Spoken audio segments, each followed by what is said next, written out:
Muy buenas noches. 24 horas después de la compra de Banesto por el Banco de Santander, hoy se habla sobre todo del futuro de la entidad y de las repercusiones de esa adquisición para el mundo financiero. Pero este día de hoy nos ha dejado otras imágenes. La más dramática de ellas es la de un accidente de avión en Japón. El aparato de las líneas aéreas de Taiwán se estrelló en el aeropuerto nipón de Nagoya con 266 personas a bordo. Se supone que más de 200 han muerto, es las cuentas que están haciendo en estos momentos, y un testigo, según un testigo presencial, el avión no logró desplegar el tren de aterrizaje.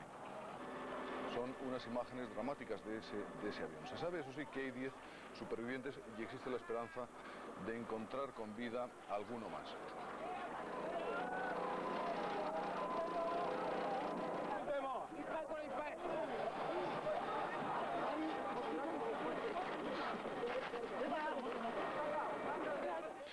Otra de las imágenes del día es la que van a ver ahora. En la segunda etapa de la Vuelta Ciclista a España, el italiano Cipollini sufría este espectacular accidente. Accidente o empujón de su compañero de equipo, Buffy, que terminó ganando la carrera, pero que ha sido descalificado y sancionado por esa acción.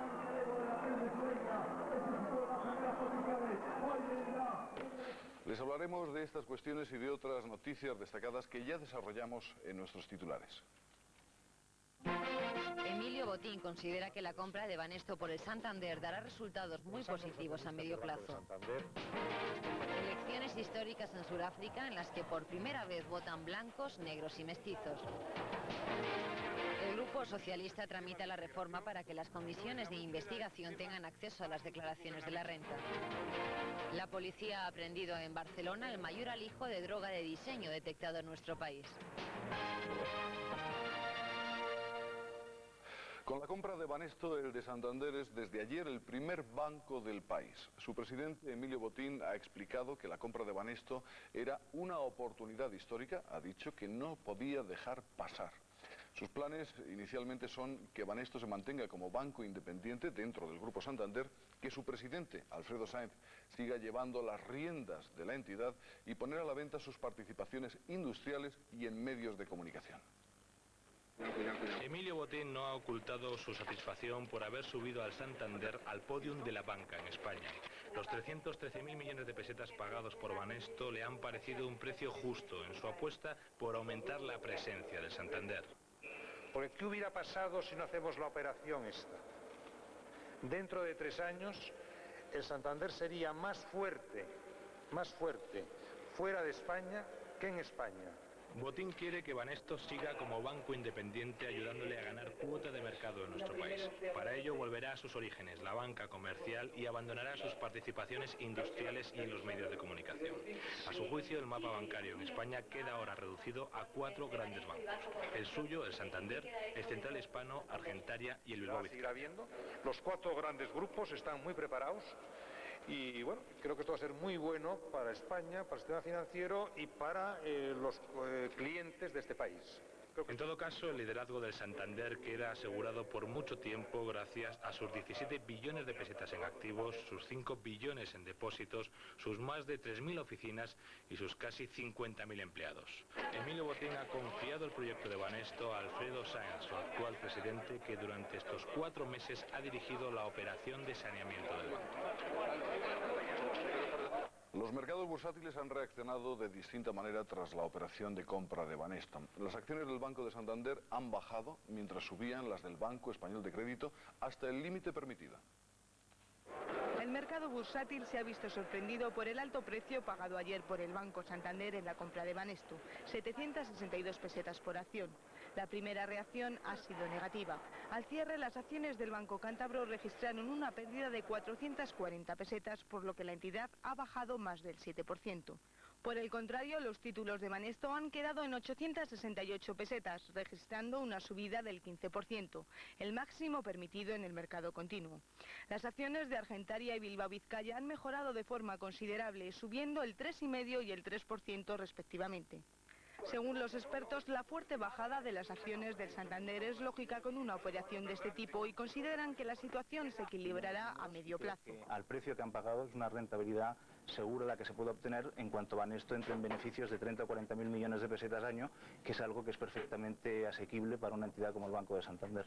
Mi opinión es que el efecto va a ser, por un lado, tranquilidad en el mercado y, por segundo, empezar a atraer la atención. Yo creo que Santander va a ser la acción bancaria más analizada de Europa en los próximos 6 meses, ¿no?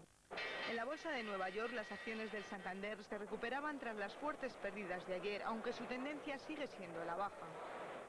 Fernando González Urbaneja es periodista, autor del libro Banca y Poder y además en estos momentos escribiendo otro libro sobre economía. Fernando, muy buenas noches. Muy buenas noches.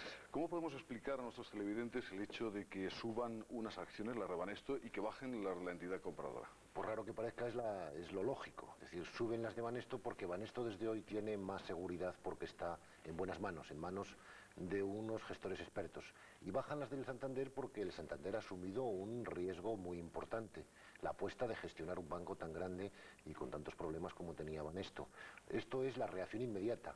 Lo lógico a medio plazo, y yo creo que hoy Emilio Botín, el presidente del Banco de Santander, lanzaba un poco el reto al mercado de decir, nos dijeron que nos iban a rebajar el rating cuando compramos First Fidelity en los Estados Unidos y lo hemos hecho muy bien, ¿por qué no lo vamos a hacer muy bien ahora? De manera que a futuro lo lógico es, y lo que todos deseamos es que le salga bien. El coste del saneamiento, lo cierto es que sí se reduce, ¿no? Por lo menos para los españos, para cada ciudadano, ¿no? Ayer cuando todos oímos el precio que ofertaban los 3 concursantes y el que se le adjudicó al Santander, pues yo creo que todos soltamos casi una interjección diciendo, como diciendo, vaya. La ventaja es que el Fondo de Garantía ha comprado unas acciones al 100%, al valor nominal, y las va a vender en un mes al 174%, luego hace un gran negocio. Hombre, un gran negocio dentro de un orden, porque simultáneamente el Fondo de Garantía tiene que aportar entre 285.000 y 320.000 millones a Banesto para sanearlo. Eso significa que la operación de saneamiento de Banesto a todos los españoles nos va a costar menos de lo que habíamos previsto. Al Fondo de Garantía le va a costar unos 200.000 millones en bruto. 50% lo pagan los bancos, 50% el Banco de España a través del proceso de cuotas, y parte de ese dinero se recuperará en que algunos de esos activos que hoy son malos, a lo mejor son menos malos. Esto significa que la crisis de Banesto va a ser la tercera crisis más costosa de todas las que hemos padecido en estos últimos 14 años, de los 54 bancos. Menos costosa que la de Catalana, que la del Grupo Banca Catalana, y menos costosa que la de Rumasa, que han sido las dos más costosas. Pero como Banesto era más importante que estos otros grupos, pues yo creo que estamos de enhorabuena, especialmente el Banco de España, al que hay que felicitar y decirles que chapó, porque lo han hecho muy bien y les ha salido muy bien. Fernando, ¿y se consolida el sistema financiero español o estamos abiertos a más sorpresas a partir de ahora? Hubo una época en que el gobernador del Banco de España entonces decía que esta crisis es la última, y una semana después había otra, ¿no? Y así hasta 51. Yo creo que los sistemas financieros, como los sistemas económicos, políticos, sociales, no se consolidan nunca, están en perpetuo cambio. Yo creo que la operación de hoy abre nuevas operaciones, por ejemplo, de espacio de los bancos medianos. Algunos de ellos a lo mejor tienen un espacio más complicado. Algunos bancos se han quedado con frustración, porque es evidente que tanto Argentaria como BBV han ido al alza, han ido con ofertas muy fuertes, iban a por Banesto. Y Santander ha ido más lejos todavía, con un precio realmente fastuoso y que veremos en el futuro si es el precio justo. De manera que de consolidación nada. Lo que pasa es que la ventaja de la crisis es que la crisis no significa problemas, sino significa oportunidades. Y ojalá estemos siempre en crisis para que haya más oportunidades. Y otro aspecto es el aspecto laboral. ¿Pueden estar preocupados los trabajadores de Banesto ante el hecho de que puedan sobrar puestos laborales? Sí, en banca española hay 170.000 empleados en banca que han vivido un mundo de relativas seguridades. En este momento inseguridad tenemos todos, y aquel que crea que no tiene inseguridad se equivoca. El sistema financiero español tiene unos costes de transformación altos. Este año han bajado, pero está en un orden en ratios, el 2,60% de los activos medios, da lo mismo, pero vamos, como referencia. Solo los bancos ingleses tienen mayores costes que nosotros. Y eso quiere decir pues, que tendremos que ir a la baja, de manera que en el sector bancario, como en todos los sectores, habrá que ir a más productividad y, por tanto, los puestos de trabajo están tan en riesgo como en otros sectores. Ahora, nuestro sector bancario ha demostrado bastante eficiencia, menos de la que cabría exigirle, porque al mismo tiempo tiene muchos recursos y habría que ser más eficiente en el uso de esos recursos. Yo creo que Banesto está en buenas manos, tiene un extraordinario presidente que es un extraordinario profesional y tiene el soporte de un grupo como el Santander, que como decía su presidente hoy, en una terminología muy contundente, decía: nosotros hemos levantado, utilizaba esa frase así, hemos levantado 450.000 millones de pesetas en 6 meses, luego somos muy solventes. Y con esa contundencia lo que hay que seguir deseándole es que le salgan las cosas tan bien como le han salido hasta ahora. Gracias, Fernando. Muy buenas noches. Gracias a vosotros. El Banco de Santander es, para la mayoría de los partidos políticos, una buena opción.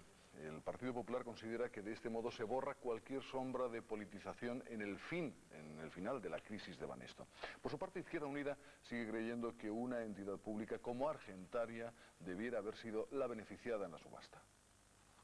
Tanto al Partido Socialista como al Partido Popular les ha parecido bien el resultado de la subasta, aunque por muy distintas razones.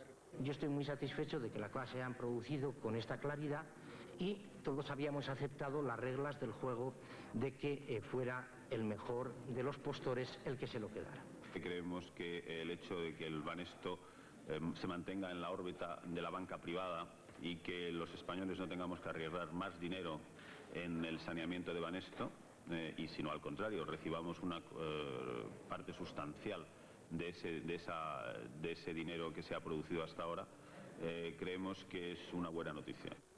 Izquierda Unida era partidaria de que Banesto se incorporara a la banca pública. Por tanto, nosotros no creemos que haya sido la mejor decisión y nuestra apuesta creo que estaba meridianamente clara. En este sentido también se habían manifestado los sindicatos. La primera jornada electoral se desarrolla con normalidad en Sudáfrica. Se temía que la apertura de los colegios se convirtiera en un baño de sangre tras los atentados de las últimas horas. Sin embargo, hasta el momento solo se han producido amenazas no cumplidas. En este primer día solo votan las personas con más dificultades para hacerlo, los ancianos, los enfermos y los desplazados, y también los agentes que en las próximas horas deberán ocuparse de la seguridad nacional. Por estas razones, la primera persona de color que ha votado ha sido esta mujer, una sobrina de Mandela que vive en el exterior del país. El resto de los sudafricanos votarán mañana y pasado. Hoy el líder negro Nelson Mandela ha pedido a la población sudafricana que no tenga miedo y acuda a votar. Hay 22 millones de sudafricanos con derecho a voto y de ellos solo 5 son de raza blanca. Con las elecciones que hoy han comenzado se pone fin a 40 años de apartheid, a un periodo de violentos enfrentamientos, y no solo entre la minoría blanca y la mayoría negra, sino también a las luchas en el seno de ambas comunidades. 10.000 muertos en solo 4 años. Este ha sido el balance de una guerra soterrada entre Xhosas y zulúes. Los 6 millones de Xhosas están vinculados al CNA de Nelson Mandela y son los favoritos en estas elecciones. Los zulúes, de tradición guerrera, son 8 millones y tienen su propio partido, Inkatha, pero los sondeos les auguran malos resultados electorales. La lucha entre los partidarios del CNA y los zulúes de Inkatha tuvo uno de sus peores momentos en este mismo lugar hace menos de un mes. Una marcha de zulúes sobre el centro de Johannesburgo fue interceptada a tiros desde la sede del CNA, causando decenas de muertos. El enfrentamiento entre Inkatha y el CNA es tribal y político, pero se sospecha que muchas veces ha sido provocado por una tercera fuerza vinculada al régimen del apartheid. Hay actividades de una tercera fuerza que a menudo no tienen nada que ver con el Congreso Nacional Africano o Inkatha, pero generan violencia donde existe tensión política entre ellos. Nosotros no tenemos lucha alguna contra ninguna organización, pero si nos atacan, nos defenderemos. La tensión entre los partidarios del CNA y los zulúes disminuyó cuando Inkatha aceptó participar en los comicios, pero su enemistad continúa siendo el germen de la guerra civil que muchos temen todavía.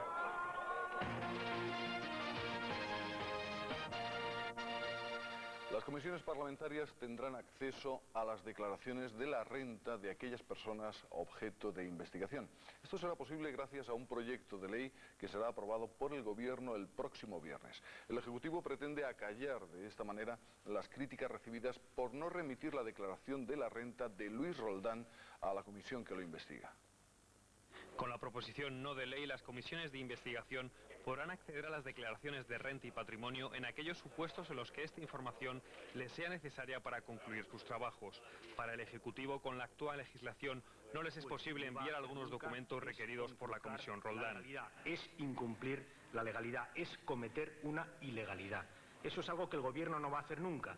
y que quiero que conozcan bien los ciudadanos. El gobierno... Por contra, la oposición cree que para enviar las declaraciones de la renta y patrimonio y los movimientos de las cuentas de Roldán solo hubiera hecho falta la voluntad política del gobierno. Luego, si el gobierno tuviera voluntad política, no habría que esperar a que se modificaran estas leyes y debería entregar urgentemente, antes de que finalicen los trabajos de esta comisión, porque no los podemos finalizar de manera adecuada si no da traslado de esos datos a la propia comisión. De hecho, el gobierno también ha anunciado hoy que esta semana la agencia tributaria trasladará al juzgado las declaraciones de la renta y patrimonio de Roldán al haberse detectado indicios de delito. La dimisión de Carlos Solchaga como portavoz del Grupo Parlamentario Socialista puede ser simplemente cuestión de tiempo. Por lo pronto, y en una reunión con su grupo en el Congreso, Solchaga ha reiterado que está dispuesto a dejar el cargo en el momento en que Felipe González o el partido lo decidan. Distintos grupos parlamentarios, como saben, han pedido la dimisión del exministro de Economía y portavoz socialista por considerarle responsable político en el caso de Mariano Rubio. Solchaga ha delegado la última decisión sobre su futuro político. El presidente del Grupo Socialista se ha mostrado dispuesto a dimitir en cuanto Felipe González o la dirección de su partido lo estime conveniente. Cuando quieran. Ya, mañana, pasado, dentro de 10 días, dentro de 15, dentro de 20. Cuando quieran. Sus compañeros de partido consideran que aunque Solchaga está tocado moralmente, seguirá en su puesto si la Ejecutiva Socialista así se lo pide. Los guerristas y los independientes del grupo parlamentario siguen pensando que Solchaga debe dimitir. Sin embargo, han decidido cesar en su ataque contra el portavoz socialista para evitar que su exigencia de responsabilidades políticas pueda salpicar a Felipe González. Buenos días. Pepe Oneto, muy buenas noches. Hola, buenas noches. ¿Se puede considerar que es efectivamente cuestión de tiempo esa dimisión de Carlos Solchaga? Yo creo que sí, que efectivamente es cuestión de tiempo, y es más, yo creo que cuanto antes se produzca mejor, porque si no se puede llevar por delante el propio Felipe González. Hombre, en los últimos días ha habido un cierto cambio. Ayer en el Comité Federal del Partido dijo que se hiciera una reflexión sobre las responsabilidades políticas que había que asumir por el escándalo Rubio. Hoy ha dicho que todo depende en este momento del partido o del presidente del gobierno. Hasta ahora la estrategia de Felipe González y del gobierno ha estado basada en dos premisas. Primera, que se terminara la investigación por una parte, y segunda, que había que diferenciar entre delitos privados y delitos públicos. La primera está ya muy avanzada y ya hay datos suficientes como para enviar al juez. La segunda es evidente, decía Montesquieu, que en democracia los delitos privados son crímenes públicos, y en los crímenes no solamente son condenados los autores, sino los encubridores y los colaboradores. Y es evidente que aquí el encubridor, el que apoyó a Mariano Rubio, el que le nombró, el que le refrendó y el que le defendió, evidentemente es don Carlos Solchaga. Gracias, Pepe. Muy buenas noches. Buenas noches. Hoy los madrileños se han pasado media hora sin luz. No parece demasiado tiempo, pero en una gran ciudad es el suficiente para provocar serios problemas. Ha sido media hora sin semáforos, sin metros y con los hospitales funcionando solo con generadores. A las 5:02 de esta tarde, Madrid y sus alrededores se quedaban sin suministro eléctrico. Una avería en un interruptor de 22.000 voltios en la subestación de Fuencarral ha convertido la ciudad en un caos. Durante 26 minutos y hasta que paulatinamente se fue restableciendo el servicio, se formaron importantes atascos. Algunos trenes quedaron parados entre estaciones y los hospitales tuvieron que recurrir a generadores de emergencia. Galapagar, El Escorial, Villalba, Cercedilla, Las Rozas, Majadahonda, Pozuelo y Alcobendas se quedaron también sin luz. En la subestación de Fuencarral, donde se originó la avería, fue precisa la asistencia de los bomberos. Una densa humareda rodeaba el edificio principal y los trabajadores tuvieron que ser desalojados. Aún a estas horas, los técnicos de Iberdrola continúan trabajando para averiguar las causas de esta avería. La policía ha requisado unas 26.000 pastillas de éxtasis en el mayor alijo de este tipo de droga incautado en nuestro país. En una operación que culminó el pasado fin de semana, las fuerzas de seguridad han detenido también a 6 personas que vendían estas drogas en la llamada Ruta del Bacalao. La partida podría haber alcanzado en el mercado negro unos 130 millones de pesetas. En el interior de esta rueda de recambio de un vehículo todoterreno, la policía encontró 26 bolsas de plástico que contenían 26.000 pastillas de éxtasis. Se trata de la mayor cantidad de este tipo de droga decomisada en España. La policía detuvo a 6 personas, entre las que figuran un súbdito holandés que era el encargado de comprar la mercancía, un ciudadano español responsable de la organización y 4 distribuidores. Introducían mediante un holandés contacto con estos laboratorios, introducían la droga en España. Una vez aquí, el principal responsable, uno de los detenidos, enviaba a sus viajantes o a sus agentes, sus distribuidores en definitiva, a las zonas de consumo. De este modo concluía la desarticulación de una red dedicada al tráfico de drogas sintéticas en la llamada Ruta del Bacalao de Cataluña y la Comunidad Valenciana. Cada unidad de éxtasis, conocida también con el nombre de droga de diseño, es vendida por pequeños traficantes en locales nocturnos a 5.000 pesetas aproximadamente.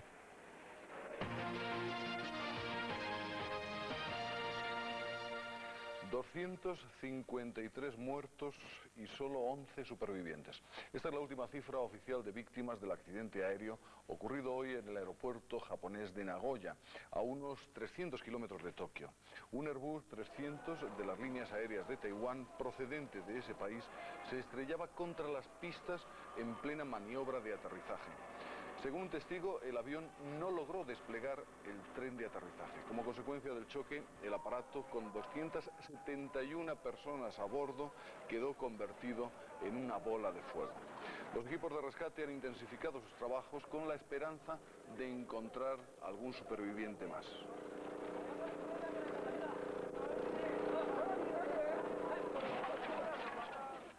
Dentro de 5 horas finaliza el plazo dado por la OTAN para que los serbios se retiren a 20 kilómetros de Gorazde. Naciones Unidas ha podido comprobar que los serbios han salido de este enclave musulmán. Sin embargo, no hay constancia de la retirada de la artillería pesada de los alrededores de la ciudad, tal como exige también el ultimátum. Todos los convoyes humanitarios han sido suspendidos. Ante la posibilidad de ataques aéreos, Naciones Unidas ha extremado las precauciones. Cada 2 horas los aviones de la OTAN sobrevuelan Gorazde para comprobar si se cumplen los términos del ultimátum. Antes de las 2 de la madrugada, toda la artillería serbia deberá estar situada al menos a 20 kilómetros del enclave musulmán. La ONU se ha mostrado optimista sobre el respeto de los serbios al ultimátum, aunque ha recordado que su decisión de autorizar ataques aéreos es firme. Mientras se suceden los contactos diplomáticos para buscar la paz. Representantes de Rusia, Estados Unidos, la Unión Europea y Naciones Unidas han decidido viajar a Bosnia para proseguir las conversaciones con las 3 partes en conflicto. También esta tarde se han reunido en Ginebra el secretario de Estado norteamericano Warren Christopher y el ministro de Exteriores ruso Andrei Kozyrev. Y esta es ya la información del tiempo. Tiempo Ford. Tiempo seguro. Como ustedes ya saben, en estas cosas del tiempo nunca se pueden hacer pronósticos demasiado seguros a largo plazo. Pero una cosa sí tenemos clara, y es que al menos hasta el viernes seguiremos con sol en buena parte de España y con temperaturas que van subiendo. Podrán ver en el Meteosat cómo tenemos un anticiclón que domina buena parte del territorio peninsular. Eso mantiene pues alejados a los frentes de las borrascas que van hacia el norte de Europa.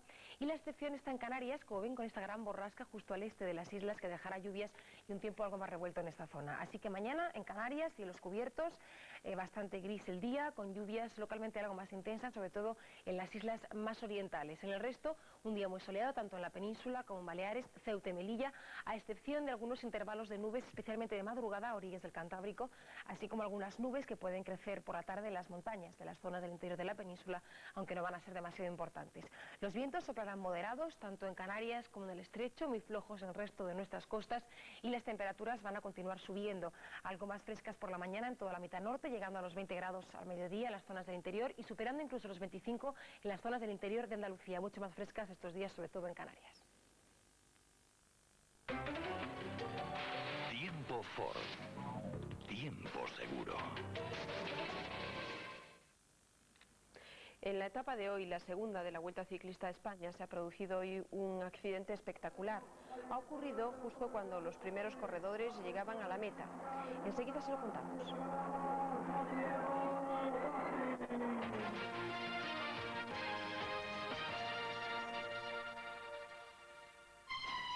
Si lleva tiempo buscando casa, el Banco Bilbao Vizcaya le presenta el Hipotecón BBV, con una cuota a su medida,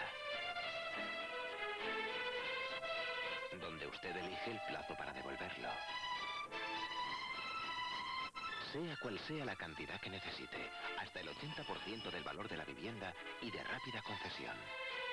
Desde 8.227 pesetas al mes por millón durante los primeros 10 años. TAE 10 con 23%. El Hipotecón BBV le abrirá todas las puertas. Nuevo Transit Plus, un líder capaz de ofrecerle potencia, un gran volumen de carga, un completo equipamiento, el máximo confort y una amplia gama. Nuevo Transit Plus, un líder aún más completo. Cada 30 segundos, Eagle Star suscribe 4 pólizas que aseguran calidad de vida en todo el mundo. Tenemos el seguro de su vida. Vuele con nosotros. Eagle Star. Seguros vivos.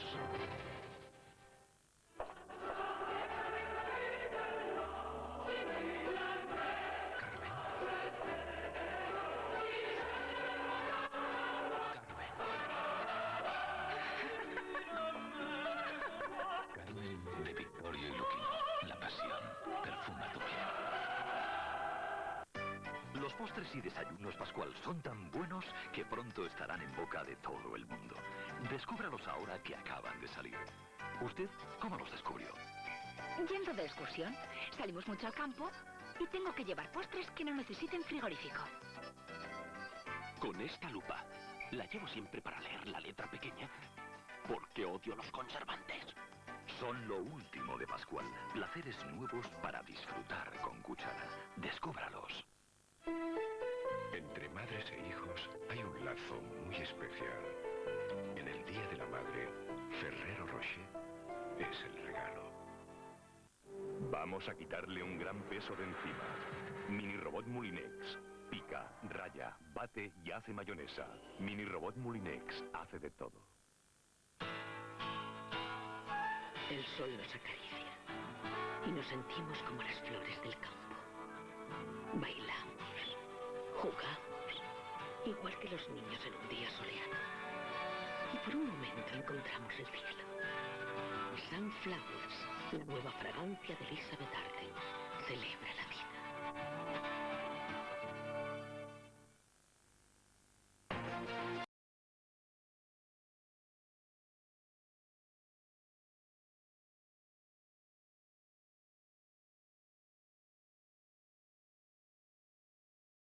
En cruzar la línea de meta ha sido descalificado por provocar la caída de otro ciclista, su compañero de equipo Mario Cipollini. Hasta la llegada a las calles de Salamanca, la etapa había transcurrido con tranquilidad, incluso con parsimonia. El pelotón rodó por debajo de la media más lenta prevista por la organización y, como se pensaba desde el comienzo, la victoria se la jugaron los sprinters. A pocos metros de la línea de meta surgió la polémica. Esta caída de Mario Cipollini, cuando intentaba adelantar a su compañero de equipo Adriano Baffi, alteró el resultado de la etapa. Baffi cruzó por delante de Jalabert en lo que hubiera sido su 13ª victoria en lo que va de temporada, pero los jueces le descalificaron por haber provocado la caída de otro corredor. Jalabert, de la 11, ha sido proclamado vencedor de la etapa, por delante de Ángel Edo del equipo Kelme y Endrio Leoni, de Jolly. La general no sufre variaciones importantes. Baffi arrebata a Marino Alonso el 5º puesto. Cipollini, que corría en España por primera vez, tendrá que estar en observación médica, aunque su estado no parece revestir gravedad.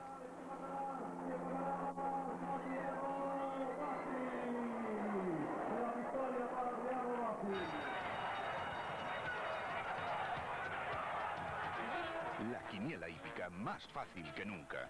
Gracias a la quiniela hípica, estos caballos corren también por ustedes. Antena 3 Televisión le da la oportunidad de participar en esta apuesta millonaria. Es muy sencillo.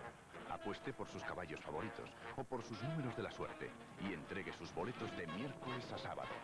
La quiniela hípica más fácil que nunca. 100 pesetas bastan para jugar. Dé rienda suelta a su fortuna y cobre los lunes su premio, para comenzar la semana a todo galope.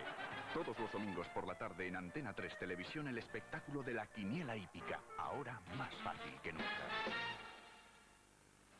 Hoy se ha disputado la segunda jornada del torneo de tenis Grupo Z. Los españoles Javier Sánchez Vicario y Sergi Bruguera han conseguido clasificarse para la segunda ronda sin apenas problemas. Javier Sánchez Vicario ha ganado al australiano Fromberg por 6-4 y 6-4, mientras que Sergi Bruguera ha barrido de la pista a Germán López.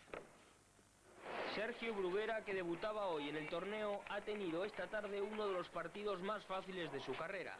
Pese a que el catalán sigue con dolores en el hombro, se ha deshecho de Germán López, que venía de la previa sin apenas despeinarse. 6-0 y 6-1 en 45 minutos demuestra la diferencia que ha existido hoy en la pista central. Tras la eliminación de Ivanisevic, Sergi tiene claro que Costa es el rival más duro que va a tener en su camino hacia la final. Luego pasa que hay muchísimos jugadores que juegan muy bien y hay muchos que a veces crees que los puedes ganar y luego se te complican y te ganan el partido porque todo el mundo juega muy bien. Lo que pasa es que por mi lado posiblemente Carlos es el más difícil de todos. Mañana de nuevo habrá duelo entre españoles, ya que Tomás Carbonell se enfrentará a Alex Corretja por un puesto en los cuartos de final. Los Beatles siguen siendo un filón. Un cuarto de siglo después de la disolución del grupo, los Beatles están a la cabeza en la venta de discos, pero por si fuera poco, una película, Beat Big Beat, viene a alimentar ahora la Beatlemanía. En 1960 eran 5 adolescentes gamberros enganchados a la música, la vida y el sexo. Ya eran Beatles, pero tocaban en los peores locales de Liverpool y Hamburgo.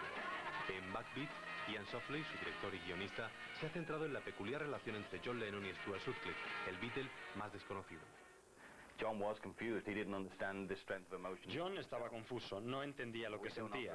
En la película no se ofrece ningún tipo de respuesta sobre si John era gay o Stuart era gay, porque los sentimientos no son tan simples, sobre todo cuando se es joven. Sutcliffe, que prefirió pintar a ser un Beatle, murió de un derrame cerebral justo cuando sus amigos empezaban a comerse el mundo. Para poner la música a Black Beat, se reunió a músicos de grupos como Remo Nirvana, que grabaron los temas en directo. Las canciones que suenan no son de Beatles, sino los viejos éxitos de los 50 y 60 que el entonces quinteto utilizaba en sus actuaciones.